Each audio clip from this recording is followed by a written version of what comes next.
Assalamualaikum warahmatullahi wabarakatuh. Selamat datang di channel YouTubeku Dewi Rahayu Official.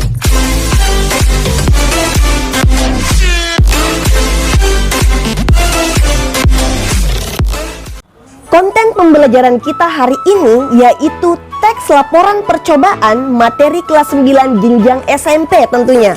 Nah, konten ini dibuat sebagai alternatif untuk media pembelajaran mata pelajaran bahasa Indonesia materi teks laporan percobaan jenjang SMP.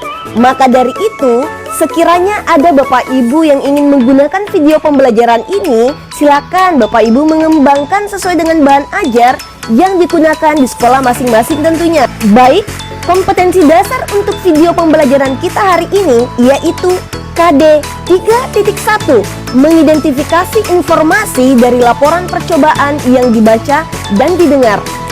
Adapun tujuan pembelajarannya yaitu peserta didik mampu mengidentifikasi informasi dari laporan percobaan yang dibaca dan didengar. Baik, apakah Anandaku sudah pernah mempelajari teks laporan percobaan? Jika belum, silakan Anandaku perhatikan pemaparan Ibu berikut ini. Kita open mindset dulu deh, kita buka pola pikir kita tentang teks laporan percobaan. Nah, Thomas Alva Edison adalah salah satu penemu besar di dunia. Salah satu hasil temuannya yaitu lampu pijar. Hasil temuannya ini bukan sesuatu yang sifatnya simsalabim langsung ada aja gitu.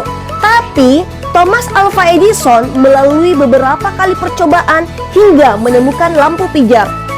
Jadi, teks laporan percobaan merupakan teks dalam bentuk laporan hasil praktik, pengamatan, dan penelitian.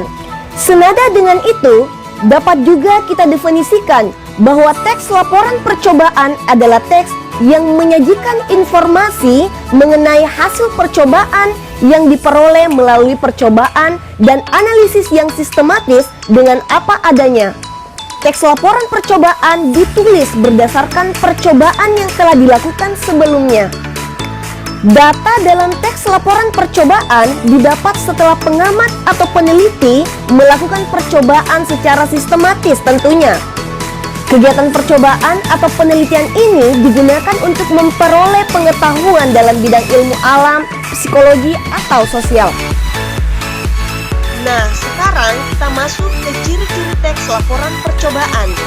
Adapun ciri yang pertama yaitu teks laporan percobaan disusun berdasarkan hasil pengamatan, penelitian, dan percobaan yang dilakukan. Yang kedua, pembahasan teks laporan percobaan dikemukakan secara objektif sesuai realitas atau fakta dan kebenarannya dapat diuji. Yang ketiga, teks laporan percobaan disusun berdasarkan struktur isi teks secara runtut dan sistematis. Ciri yang keempat yaitu teks laporan percobaan menggunakan bahasa ilmiah baku, jelas, komunikatif, dan logis, sehingga tidak terbuka kemungkinan adanya ambiguitas, ketaksaan, ataupun kerancuan. Ciri yang kelima, teks laporan percobaan ditulis dengan data lengkap sebagai pendukung laporan. Ciri yang keenam, teks laporan percobaan dibuat menarik dan interaktif. Dan yang terakhir yaitu, teks laporan percobaan menuntaskan masalah-masalah yang dimunculkan secara terperinci dan lengkap. Selanjutnya, silakan Anandaku memperhatikan contoh teks laporan percobaan berikut ini. Laporan teks percobaan yang berjudul Laporan Pengujian Amilum, Glukosa, dan Protein pada Nasi Putih. Randu Rahata, siswa kelas 9 SMPN 1 Pangkal Pinang, melakukan percobaan pada tanggal 14 Juli 2020 untuk mengetahui kandungan amilum, protein, glukosa, dan lemak pada nasi putih. Oleh karena itu, dia membutuhkan beberapa alat, yakni tabung reaksi, gelas kimia, busen, mortar, penjepit tabung reaksi, pipet tetes, dan rak tabung reaksi. Untuk menguji kandungan makanan pada nasi putih, Randu Rahata membutuhkan Lugol, Uret, Benedict, Aquades, dan nasi putih. Adapun langkah-langkah yang dilakukan Randu Rahata sebagai berikut. Yang pertama, menumbuk nasi putih menggunakan moral sampai halus. Yang kedua, memberi sedikit aquades dan diaduk sehingga terbentuk semacam larutan. Yang ketiga, memasukkan setiap satu sampel larutan bahan makanan dengan menggunakan pipet tetes ke dalam tabung reaksi A, B, dan C setinggi 1 cm. Selanjutnya, melakukan pengujian amilum dengan memasukkan 2 tetes larutan Lugol ke dalam tabung reaksi A. Selanjutnya, mengamati perubahan warna dalam larutan Lugol. Larutan Lugol berwarna biru tua kehitaman terhadap reaksi amilum. Yang kelima, melakukan pengujian glukosa dengan memasukkan 10 tetes benedik ke dalam tabung reaksi B, lalu larutan dikocok agar homogen. Selanjutnya, memanaskan tabung reaksi tersebut di atas api pada busen menggunakan penjepit tabung reaksi lebih kurang selama 1 menit. Selanjutnya, mengamati perubahan warna pada larutan benedik. Larutan benedik berwarna merah bata terhadap reaksi glukosa. Selanjutnya, melakukan pengujian protein dengan memasukkan 3 tetes larutan diuret ke dalam tabung reaksi C, lalu mengocok larutan agar homogen. Mengamati perubahan warna pada larutan diuret. Larutan diuret berwarna ungu terhadap reaksi protein. Nah, Randu Rahata melakukan percobaan. Dari percobaan tersebut, Randu Rahata mendapatkan hasil. Hasil tersebut dituliskannya dalam bentuk tabel sebagai berikut.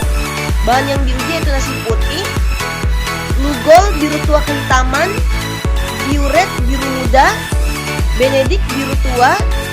Dari data tersebut, Randu Rahata membuat simpulan. Simpulan Randu Rahata sebagai berikut. Yang pertama, nasi putih mengandung amilum yang tinggi.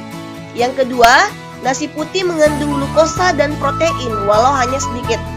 Adapun daftar pustaka yaitu Santoso Dwi Aprianto dan kawan-kawan 2020 Bahasa Indonesia untuk SMP MTS kelas 9 Yogyakarta Intan Pariwara. Nah, selanjutnya informasi dalam teks laporan percobaan. Teks laporan percobaan mengandung beberapa informasi penting yang dapat diamati pada setiap bagiannya. Kita dapat menggunakan adik Simba, apa, gimana, kapan, siapa, mengapa, dan bagaimana untuk menemukan informasi penting dalam teks laporan percobaan. Yang pertama, informasi dapat ditemukan dengan menjawab pertanyaan dengan menggunakan kata tanya apa. Apa judul teks laporan percobaan? Judul laporan teks percobaan yang kita jadikan contoh tadi yaitu laporan pengujian amilum, glukosa, dan protein pada nasi putih. Apa objek percobaannya? Objeknya yaitu nasi. Apa alat dan bahan yang digunakan? Alat dan bahan yang digunakan yaitu tabung reaksi, gelas kimia, busen, mortar, penjepit tabung reaksi, pipet tetes, rak tabung reaksi, Lugol, bioret, benedik, aquades, dan nasi putih. Apa simpulan atau hasil percobaan yang dilakukan? Simpulan atau hasil percobaannya yaitu yang pertama, nasi putih mengandung amilum yang tinggi. Yang kedua, nasi putih mengandung glukosa dan protein walau hanya. Yang kedua, menggunakan kata tanya di mana. Kata tanya di mana digunakan untuk menanyakan tempat dilakukannya percobaan. Dengan menggunakan kata tanya di mana, kita dapat menemukan informasi mengenai tempat percobaan dilakukan. Selanjutnya, menggunakan kata tanya kapan. Dengan menggunakan kata tanya kapan, kita dapat menemukan informasi mengenai waktu percobaan dilakukan. Selanjutnya, menggunakan kata tanya siapa. Dengan menggunakan kata tanya siapa, kita dapat menemukan informasi mengenai pelaku dalam teks percobaan. Pelaku percobaan dalam teks tadi yaitu Randu Rahata. Selanjutnya, kata tanya mengapa digunakan untuk menanyakan alasan atau sebab. Dengan menggunakan kata tanya mengapa, kita dapat menemukan informasi mengenai tujuan dalam teks percobaan. Selanjutnya, kata tanya bagaimana digunakan untuk menanyakan cara. Dengan menggunakan kata tanya bagaimana, kita dapat menemukan informasi mengenai langkah-langkah percobaan yang dilakukan dalam teks percobaan. Sekian video pembelajaran kita hari ini. Wassalamualaikum warahmatullahi wabarakatuh.